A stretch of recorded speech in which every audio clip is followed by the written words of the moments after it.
this fantastic story that you may or may not know of someone called Gillian, who was a little girl, 8 years old in the kind of mid-1930s.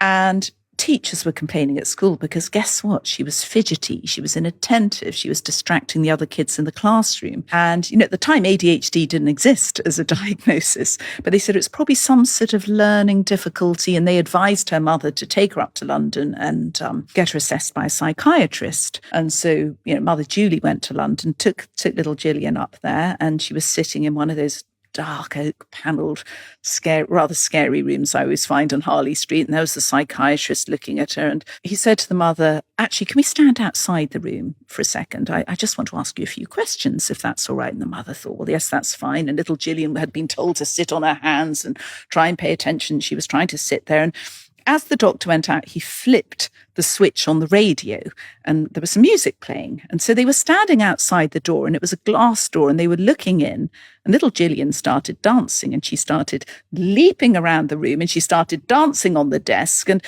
the psychiatrist looked through the window at her and said to her mother, your daughter's not sick. There's nothing wrong with her. She's a dancer. And that little girl then ended up going to dance school. She ended up at the Royal Ballet and she became principal ballerina. And she from there migrated into being in charge of choreography and producing musicals. She produced over 60 of the leading West End and Broadway musicals, including Cats, including Phantom of the Opera. There is a theatre named after her. Her name is Dame Gillian Lynne.